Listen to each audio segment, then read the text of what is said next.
Assalamualaikum warahmatullahi wabarakatuh.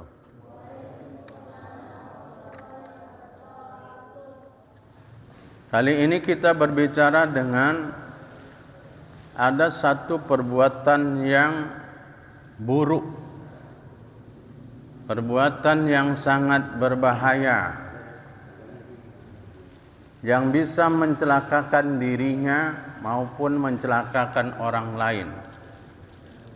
Perbuatan ini bisa memutuskan hubungan silaturahim, bisa menggoyangkan kehidupan. Apa itu? Perbuatan fitnah. Di dalam Al-Quran Allah menjelaskan, A'udzubillahi minasyaitonirrajim, al-fitnatu asyaddu minal qatli. Fitnah itu lebih bahaya daripada pembunuhan, karena dia akan bisa mematikan kehidupan seseorang. Maka Allah Subhanahu wa ta'ala pun sampai memerintahkan untuk memerangi orang-orang yang suka memfitnah. Sebagaimana firman Allah Subhanahu wa ta'ala di dalam Al-Quran, dalam surah Al-Baqarah ayat 193. A'udzu billahi minasyaitonir rajim. Bismillahirrahmanirrahim. Wa qatiluhum hatta la takuna fitnatun. Dan perangilah mereka itu sampai tidak lagi membuat fitnah, kata Allah. Sampai diperintahkan Allah untuk diperangi, supaya dihentikan perilaku suka memfitnah. Wa yakuna ad-dinu lillah, dan agama hanya bagi Allah semata. Fa inin tahau fala udwana, jika mereka berhenti dari memfitnah itu, maka tidak ada lagi permusuhan illa 'alal zalimin, kecuali terhadap orang-orang yang zalim, yang selalu berbuat kerusakan. Apa itu fitnah? Fitnah itu bahasa Arab. Fitnah itu menurut lughah adalah menyingkap sesuatu. Sedangkan menurut istilah, fitnah itu adalah tuduhan kepada seseorang di mana sebenarnya orang itu tidak melakukan seperti yang dituduhkan. Dia tidak melakukan seperti yang dituduhkan, tetapi dituduh oleh seseorang atau sekelompok orang. Maka di atas tadi mukadimah saya katakan, fitnah itu berbahaya, fitnah itu kejam, fitnah itu jahat. Karena dia bisa mematikan. Orang matinya Pak enggak kontan, tapi MPP, mati pelan-pelan. Apa yang mati? Mati karirnya. Padahal dia punya kesempatan untuk dapat posisi, karena dia pendidikannya cemerlang, tapi karena fitnah merajalela, tak dapat kesempatan dia. Mati karirnya. Mati nama baik orang, padahal dia orang-orang baik, tapi difitnah oleh orang. Mati usahanya. Enggak senang orang lihat orang maju, sehingga difitnah karena terjadi persaingan, main fitnah. Mati keinginannya, mati harapannya, mati cita-citanya. Apalagi dalam kondisi sekarang, alat komunikasi begitu canggih, sehingga fitnah ini Pak bisa luar biasa dampaknya. Bukan aja dia bisa menggoyahkan orang per orang, kelompok per kelompok, tapi bisa menggoyahkan negara. Kalau fitnah ini merajalela di mana-mana. Oleh karena itu kita harus berhati-hati, jangan melakukan fitnah. Bahkan ada orang yang tidak suka memfitnah, tapi bisa ikut-ikut memfitnah karena tidak selektif dalam menerima berita. Setiap dia menerima berita ditelan mentah-mentah, langsung di-share dan dikirim. Padahal dalam agama kita Islam jangan seperti itu. Allah sudah memberikan bimbingan, petunjuk, arahan kepada kita. Kita perhatikan firman Allah di dalam Al-Quran. Surah Al-Hujurat ayat 6. Ini ayat supaya kita ini berhati-hati kalau menerima berita. Apalagi beritanya itu Pak tak jelas. Bahkan yang nyampaikan itu pun dah awak tandai BK-nya. Ya, tapi kadang-kadang sebahagian orang zaman sekarang ini cepat kali menerima berita yang tidak tahu sumbernya dari mana. A'udzu billahi minasy syaithanir rajim. Bismillahirrahmanirrahim. Ya ayyuhalladzina amanu in ja'akum fasiqun naba'in. Wahai orang-orang yang beriman, jika seseorang fasik datang kepadamu membawa suatu berita. Orang fasik, orang selalu berbuat dosa, orang yang selalu buat keonaran, menyampaikan berita kepadamu, kata Allah, fatabayyanu, maka teliti kebenarannya. Allah sudah menuntun kita. Teliti kebenarannya, cek kembali, betul enggak yang disampaikannya ini. Apalagi yang menyampaikan itu orang yang fasik. Kenapa? Maka Allah mengatakan, antusibu kauman bijahalatin. Kenapa? Agar kamu itu tidak mencelakakan suatu kaum karena kecerobohanmu. Jangan gara-gara kita mengirim berita, menyampaikan berita, ngomong berita yang tak benar, orang jadi celaka, orang jadi susah, orang goyang kehidupannya Pak. Usahanya pun kedinya bisa tutup. Kenapa? Fitnah merajalela. Maka di ujung ayat ini Allah mengatakan, fatusbihu ala ma fa'altum nadimin, yang akhirnya kamu menyesali perbuatanmu itu. Pikirkan dulu. Maka kita kalau menerima berita, ini mudaratnya lebih besar apa ada manfaatnya?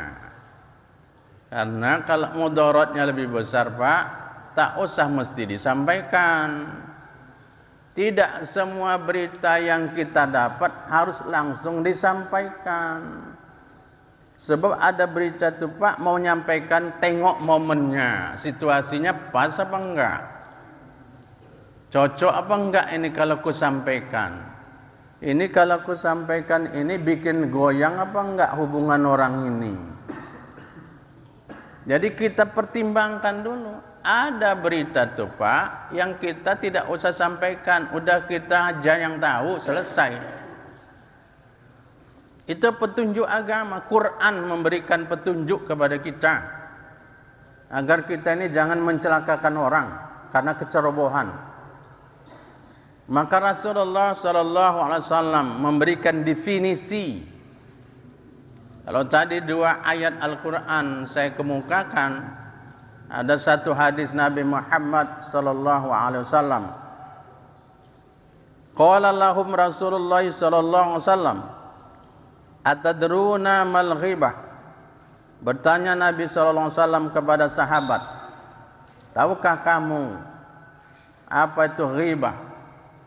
Ghibah itu kalau bahasa kerennya gosip, menceritakan keburukan orang.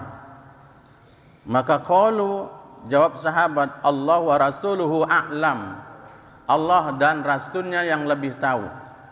Qala, kata Rasulullah, dzikruka akhaka bima yakrahu, Ghibah itu adalah menceritakan keburukan saudaramu yang saudaramu itu tidak senang diceritakan. Ghibah itu luar biasa dosanya. Kalau orang menghibah orang lain, maka kebaikan orang yang dihibah itu, ya, orang yang dihibah itu, orang yang menghibah itu kebaikannya diambil kepada yang dihibah. Maka sahabat bertanya lagi, "Kila afara'aita in kana fi akhi ma aqul ya Rasulullah?" Bagaimana ya Rasulullah kalau yang kusampaikan itu ada sama dia? Maka qala, kata Rasulullah, "In kana fihi ma taqulu faqad ikhtamtahu." Kalau yang kau sampaikan itu ada pada dia, itulah ghibah. Itulah muka aib dan keburukan orang. Wa illam yakum fihi ma taqulu faqad bahattu. Seandainya apa yang kau sampaikan itu tidak ada pada diri saudaramu, maka itulah yang disebut dengan fitnah. Dua-dua pekerjaan itu dilarang, Pak. Oleh karena itu kita akan bicara tentang bahaya fitnah. Tapi sebelum sampai ke sana, agar kita ini terlepas, ya, harus lebih berhati-hati dan kita ini tidak ikut serta dengan orang yang suka fitnah. Maka ada 6 ciri-ciri tanda-tanda orang yang suka memfitnah. Itu ditandai supaya kita ini jangan ikut-ikutan jadi tukang fitnah, padahal kita tidak tukang fitnah. Sebelum sampai kepada bahaya fitnah. 1. Orang yang tukang fitnah ini, Pak, suka menyebarkan gosip. Digosok makin sip. Berita yang enggak benar, berita yang diada-adakan. Kadang-kadang dipoles, diperindah. Informasi itu membuat citra orang jadi buruk. Yang kedua adalah berita yang disampaikannya itu kurang bukti dan fakta. Dia hanya main asumsi, sangkaan aja. Maka di tengah masyarakat kita tanya, ini berita dari mana? Kata orang. Ini asumsi nih, Pak. Sangkaan itu bahaya. Jadi kalau ada orang yang hanya mengucapkan sangkaan, asumsi, nah ini ciri-cirinya, Pak. Hati-hati kita dengan model orang semacam ini. Yang ketiga, ciri-cirinya adalah ada motif. Motif itu tujuan. Pertama, motif iri. Tidak senang dengan orang. Tak senang orang maju, tak senang orang kaya, tak senang orang berhasil, tak senang jualan orang laris. Nah, ini dia. Motif iri, motif dengki, motif bersaing. Karena bersaing, maka dia nggak sanggup, ya, nggak sanggup bersaing sama orang. Apa yang dia lakukan? Fitnah kemana-mana. Dan ada motif lain adalah merusak nama baik orang, citra orang. Memang sengaja dia merusak. Padahal kadang-kadang tidak ada keuntungan pribadi sama dia, tapi dia senang merusak orang. Merusak persaudaraan orang, merusak pertemanan orang, bahkan merusak jamaah orang. Dan itu sangat berbahaya, Pak. Maka di dalam Islam, kompetisi itu boleh. Silakan, tapi sehat. Silakan mau maju, silakan, tapi jangan main fitnah memfitnah. Itu yang tidak boleh dalam Islam. Kita juga dorong, Pak, dorong anak-anak kita punya jiwa kompetitif. Nah, kawanmu tuh bisa ranking 1. Kau harus bisa ranking 1 asal belajar betul-betul. Itu jiwa kompetitif namanya. Dan itu kita bangun Pak, jiwa kompetitif. Yang nggak boleh itu gunakan fitnah. Menyebar fitnah kemana-mana. Itu dilarang dalam Islam. Silakan, nggak dilarang dalam Islam kita. Bersaing, berlomba, berkompetisi. Bahkan Allah menyebutkan fastabiqul khairat. Berlomba-lomba dalam hal kebaikan. Tapi jangan sikut sana, jangan sikut sini. Pijak sana, pijak sini mau naik. Nggak bisa, nggak boleh. Yang keempat, biasanya ciri-ciri orang yang suka fitnah Pak, cenderung menjaga anonimitas. Anonimitas itu merahasiakan identitas jati diri. Maka jangan heran kadang-kadang di media sosial ada akun-akun yang bernada hoax. Itu kadang-kadang orangnya disembunyikan. Dan jangan heran Pak, fitnah ini jadi lahan pencarian orang. Fitnah ini jadi lahan pencarian orang. Disuruh dia memfitnah, diberikan upah kepada dia. Oleh karena itu dalam agama kita Islam jangan kita melakukan hal ini kadang-kadang demi hal-hal untuk keuntungan pribadi, kita rela memfitnah saudara kita. Itu enggak dibolehkan dalam agama kita Islam. Kemudian yang kelima, ciri-ciri orang yang suka fitnah, sulit menerima kebenaran. Menurut dia yang paling benar itu pendapat dia, semua orang enggak benar. Inilah ciri-ciri orang yang suka fitnah ini Pak. Dan yang terakhir, ciri-ciri orang yang suka fitnah ini memiliki riwayat melakukan fitnah itu berulang-ulang. Maka kita harus menandai ini punya latar belakang pernah memfitnah orang, maka kita harus berhati-hati. Inilah 6 ciri-ciri yang harus kita hati-hati dalam kehidupan ini. Maka pada bagian pertama ini kita akan menceritakan ada 8 bahaya fitnah. Ada 8 bahaya fitnah. 1. Dapat memutuskan hubungan silaturahim. Fitnah itu Pak bisa memutuskan hubungan persaudaraan. Abang sama adik bisa berantem. Anak sama orang tua bisa berkelahi. Jiran sama tetangga bisa enggak baikan. Memutuskan hubungan pertemanan, memutuskan hubungan persahabatan, memutuskan hubungan persaudaraan. Kenapa? Gara-gara fitnah dilancarkan orang yang suka memfitnah. Saking bahayanya lah itu. Maka hati-hati kita, jangan mudah menelan mentah-mentah kalau ada berita yang datang. Apalagi ini dia nggak tahu menahu Pak, ini urusan keluarga kita. Ya, jangan sampai bahaya betul. Bahkan bisa saja Pak menghancurkan jamaah. Ngumpulkan orang itu sulit loh. Tapi menghancurkan jamaah itu per detik bisa dilakukan. Itu bahayanya Pak fitnah.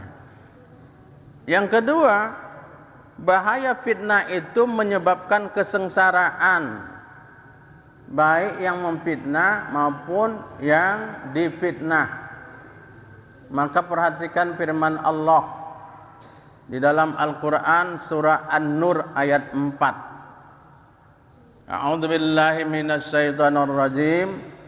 Walladzina yarmunal muhsanati, dan orang-orang yang menuduh perempuan-perempuan yang baik dituduh berzina.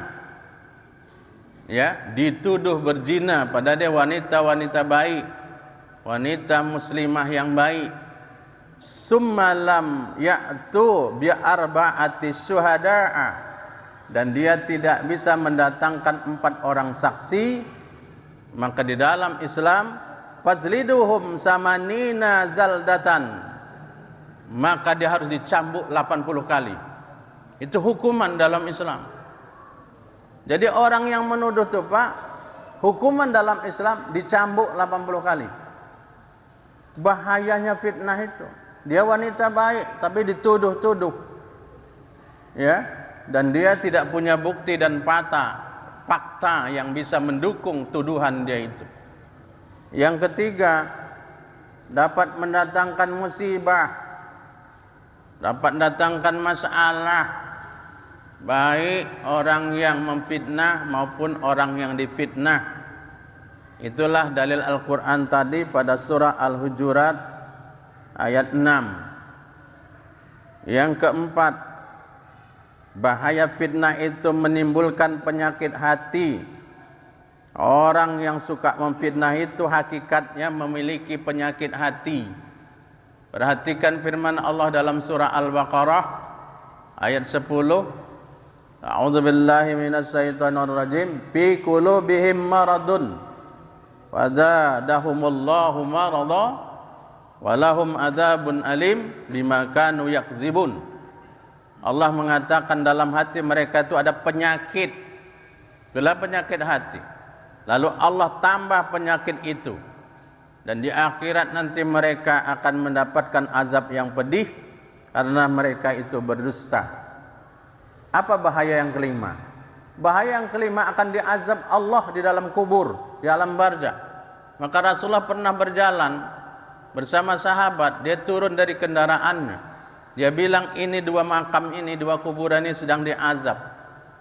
Lalu diletakkanlah daun pelepah kurma. Semoga Allah meringankan azab orang yang di sini. Sahabat bertanya, apa ini dosanya? Kuburan yang pertama ini suka mengadu domba, suka memfitnah, menyebarkan gosip kemana-mana. Yang kedua adalah dosanya ini istinjaknya nggak bersih. Menurut logika kita Pak, ini bukan dosa terlalu besar, tapi azabnya di azab kubur. Allah kasih itu. Na'udzubillah, berlindung kita kepada Allah Subhanahu wa taala. Yang keenam, orang yang suka memfitnah itu akan diazab dengan neraka jahanam. Firman Allah dalam surah Az-Zumar, A'udzubillahi minasyaitonirrajim, surah Az-Zumar ayat 32. A'udzubillahi minasyaitonirrajim. Faman azlamu mimman kazzaba 'ala Allah wa kadzdzaba bis-sidqi in ja'ahu alaysa fi jahannama maswal lil kafirin.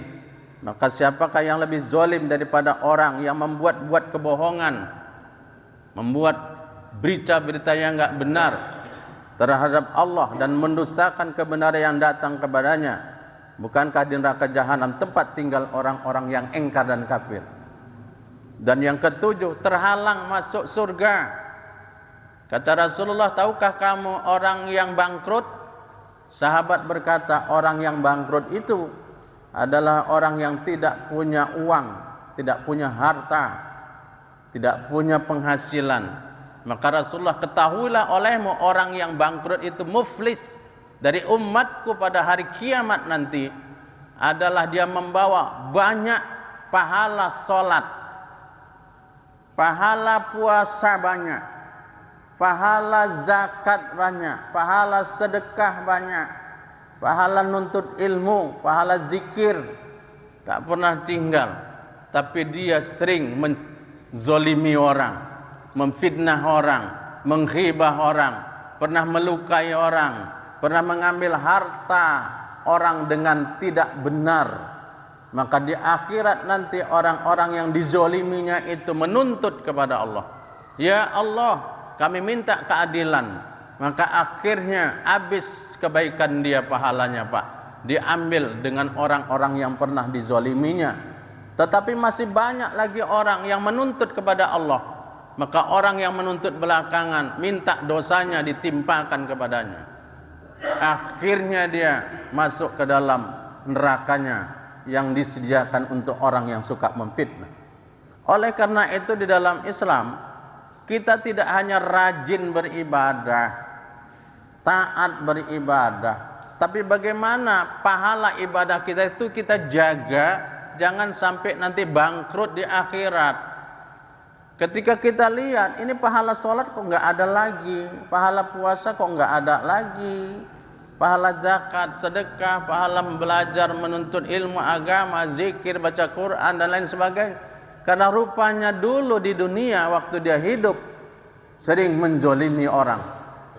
Dan yang terakhir yang kedelapan, bahayanya fitnah itu adalah menghancurkan tatanan kehidupan manusia. Fitnah itu bukan hanya menghancurkan orang perorangan, tapi bisa menggoyahkan satu kampung. Kampung bisa tawuran karena diisukan ada yang mati dibunuh. Padahal tidak seperti itu. Terjadilah perkalian antara kampung A dengan kampung B. Merajalela, berkembang kemana-mana, bahkan kampung-kampung yang lain ikut serta. Setelah didamaikan, Pak, ceritanya gimana kok bisa terjadi seperti itu? Rupanya ceritanya nggak benar, karena ada yang menyebarkan fitnah, berita hoax. Na'udzubillah. Ya, bukan saja kampung dengan kampung, Pak, kota dengan kota, bisa saja negara dengan negara, bahkan dunia sekalipun. Itulah bahayanya fitnah, harus kita hindari. Maka agama kita menuntun kepada kita berhati-hati kalau dapat berita, kalau menerima berita, diteliti dulu sehingga kita tidak mencelakakan orang. Ya, jangan cepat kita suka menghakimi orang karena belum jelas. Apalagi sekarang nih Pak, alat komunikasi, ya, siaran-siaran ini sudah begitu maju, maka jangan kita mentah-mentah menerima berita-berita yang ada di media-media yang ada.